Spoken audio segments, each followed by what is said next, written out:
Welcome to this edition of the ASHA podcast. I'm Fred Wyan, Director of Communications with the American Sexual Health Association, ASHA. Today, we're having a conversation with Lynn Brown Rosenberg, the author of My Sexual Awakening at 70. And I've got to tell you, the title is The Ultimate Truth in Packaging, because the book chronicles her exploration of sex and pleasure beyond her 70th birthday.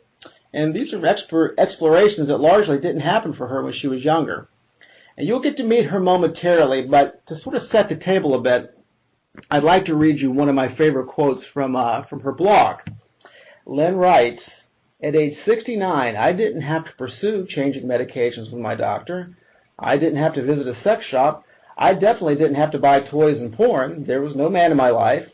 I did it because I knew something significant was missing from my life, and I didn't realize how significant until I had the good fortune of achieving a really powerful orgasm, unlike anything I had experienced before, the kind of thing I'd only heard about. And why does that matter? Well, it feels fantastic for one thing, but more than that, it's life-affirming. After I have an orgasm, I feel more alive, more vital, sexier, and more present. And that's why it was well worth the effort, whether I have a partner or not." And I'd say well worth the effort indeed. So with that, I'll welcome Lynn Brown Rosenberg. Hello. Hello. Well, thank you for having me. Yeah, well, thanks for taking time to chat with us today. This is great. So I'm just going to jump in. You began exploring sex and sexuality at age 70, roughly 15 years after the death of your husband. So I'm just curious, what triggered that newfound passion and curiosity, and why at age 70? I was packing up to move from a large place to a smaller place, and I was going through boxes and asking myself, okay, do you want to keep this? Do you want to give it away? Do you want to sell it? Throw it away? I just was going through this evaluation process. And in the middle of the boxes, I took a look at myself. And I realized I had not had sex in over a decade. And I didn't like that. And I asked myself, do you want to stay this way? And I didn't. And so the first thing I did was go to my therapist because I had been on a known sexual inhibitor, a medication. And I asked him if we could change it. And he said, sure, we can change it. It may not make any difference because, many of these medications have the same properties, but we can try. And I said, yes, I'd like to try. And we did, and wow, I came alive.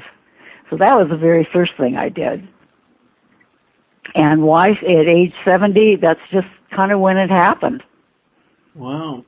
So it sounds like what sort of triggered this was the purging process. You were apparently purging more than just old items. You were purging some emotions, or maybe breaking down some walls and getting to some new places. Right. You're so right. Yeah. Well, you described yourself as coming from a conservative cultural background that inhibited you sexually, and I'm wondering how much of a role that played, and really how did you move beyond that? I got angry. I got permission.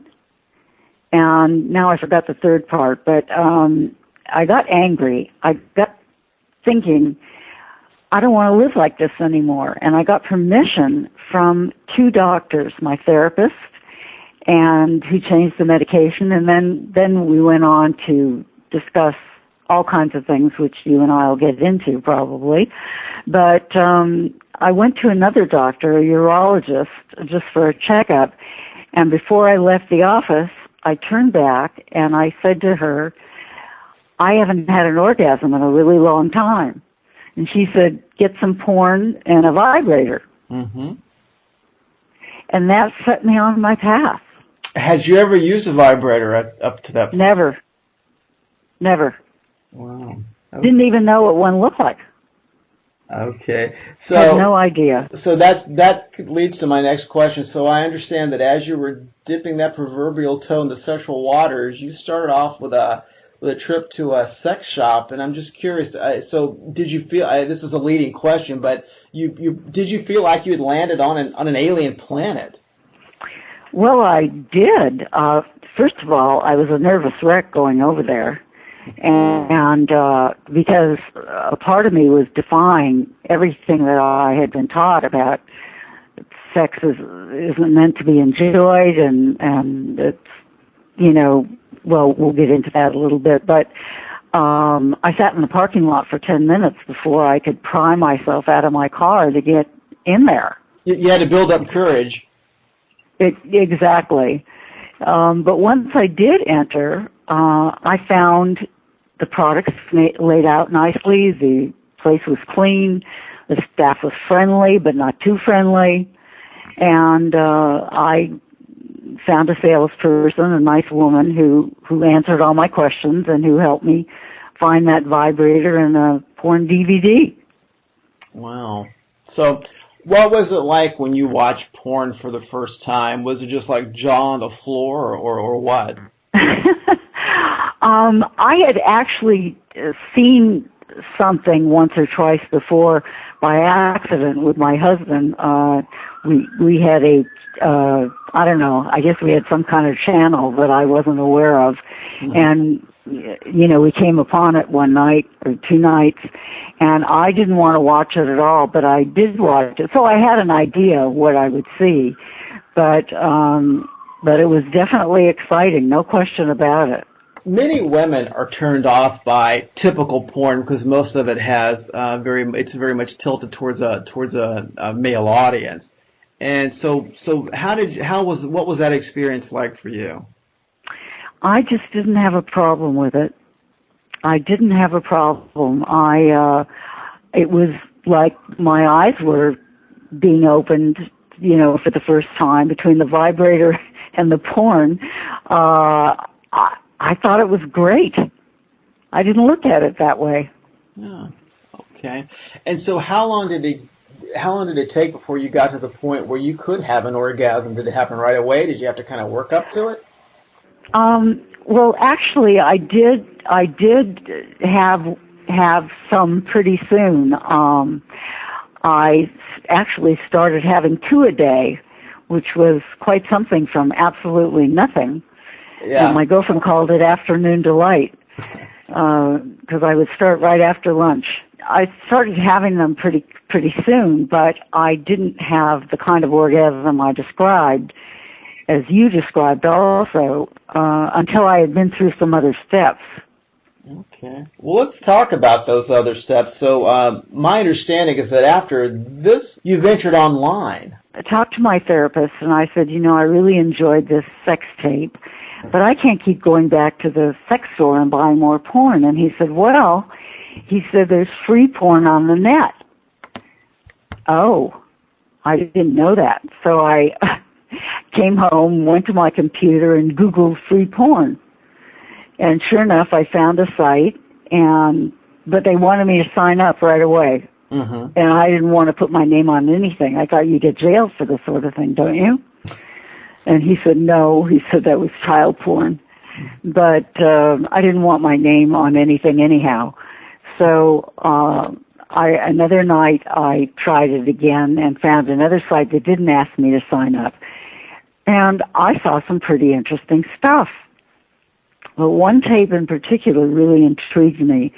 It was of a woman naked with a man, and all she did was talk and touch. And in the end, there was a happy man. So I watched this tape and others for a while, and I went back to my doctor, and I said, well, this has been interesting, but, I feel the need to communicate with somebody. Uh-huh. And he said, well, there are sex chat websites. Huh. Eureka! No way. No way I can talk sex with a stranger. Uh-huh. And I thought, and then, sometimes I say no before I say yes, and this was one of those times, and I started thinking about it, and I thought, well, if I did sign up for one of these sites, what would I say? And then I remembered that tape I had seen with the woman who talked. And I wrote down word for word what she said. You were taking notes. I took notes. Wow. And signed up for Sensual Night 16 And I was contacted right away by a young man, decades younger than myself. And at first I thought, he's too young. I can't, talk to him. And then I realized we're both adults. Did he know your age? He did know my age. Okay. He did know my age. Yes, he did. Yeah. So anyway, I finally said yes, and I took out my notes, and we started chatting online, and in the end, there was a happy man. How about that? And was there a happy Lynn? Well, that came later. With when I got into having phone sex with a man. Okay. And this was much later, but I met him online on one of these sites, and we chatted for a while, and he said, here's my number. I'm going to get off the site. Here's my number if you'd like to give me a call. And I thought, phone sex. Oh, my God. What am I going to say to him? And then I remembered, of course, my notes. So I took my trusty notes to the phone, dialed his number, and in the end, there was a happy man and a happy woman. How about that? Good for you. So I'm curious. Did you get to the point where you sort of put the notes away and you could just sort of go on your own? Yeah. Okay. This is part of the evolution there, I guess. But it was my script to start off with. Okay. That helped me, get going. So let me ask where you went after that. Is that where you are now? Did this actually transform into something in the real physical world, or where did that go for you? It has. It's a little bit harder to meet the right person than to engage online, on a sex site. But I have met a few people. Say, when I was looking at your website, I was reading through the blogs you have there, and some of the titles of your blog entries are things like this: Dating at 70, Opening a Closed Mind, Why Bother with Orgasms, The Path to Freedom, and My Sexual Awakening at 70. And it struck me that stuff is all pretty powerful. You have this positioning of orgasms and freedom, of dating and opening a closed mind. I mean, I see sex, but I see empowerment, I see pleasure, I see culture, I see a lot of stuff mixed in there that goes really just beyond sex. I mean, could you talk about that, how it's all interrelated, and it seems to be about a lot more than just sex?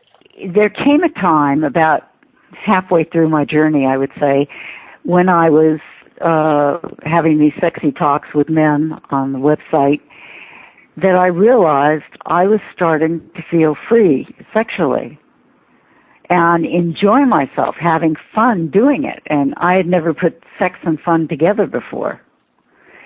And so the constraints on me were releasing. And as I saw them release, I said to myself, well, if I can release all those messages from my parents that so, kept me inhibited, then maybe I could release the emotional messages as well. And so I was able to, and, just live a much more profound, free life. So this has affected you in many areas beyond sex and relationships, it sounds like. I mean, this is like something of a transformation for you. It was. Definitely was. So still sort of on that point, let's get back to your quote about orgasms, how they are life-affirming. So just building on that, pleasure does seem to be about more than just, pleasure. It means a whole lot more. Talk about what does it mean to you? It means being in the present. It means feeling sexier, more feminine. It means feeling truly alive, desirable, and empowered. Yes. Well said. And they're all interrelated. Yeah, absolutely. And that's, like I said, that was obvious to me when I was looking at your blog post, because you touch on each of those topics in some way. And At the end of the podcast, we'll go over contact information, but just quickly, I want to give your website. It's lynnbrownrosenberg.com, and we'll go over that again, some other things at the end. So a lot of people listening to this are probably thinking, well, how do I get myself some of that? So can you give us some practical tips? I mean, if someone is sexually repressed, if they're frustrated, how do they get started? First of all, I would check for blind spots. And what I mean by that is look closely at your judgments about sex and even about life. And you might be surprised to find those judgments aren't really yours, that they came from outside of yourself. And get angry. The combination of getting angry is very motivating, at least for me. Yeah. Really propels action. So between the two of really looking at all these crazy things that I was told growing up, and I understand, well, the reason I wrote the book really was because I realized that I couldn't be the only woman out there who had, either a poor sex education or no sex education or been abused or one thing or another, And it was the ability finally to look objectively at these things that enabled me to take the steps I did. Yeah, and you were reclaiming a big part of who you are. And you're so right. And, you spoke earlier about part of the process was getting permission, you said, from doctors to pursue this, but, it sounds like you had to, at some point, kind of give yourself permission to do this, too. Yes, I did. Once I really got going into this, I went with the flow. I definitely went with the flow. It was another part of this was that, it wasn't only fun, it was rather exhilarating to think that I could have been so repressed and to be so free, so out there. I looked forward to coming home at night to get on these chat websites. I was on 2 of them. And it was wonderful. Yeah. So something I would have, oh my God, I never even heard of a sex chat website before, but something I would have, definitely poo-pooed.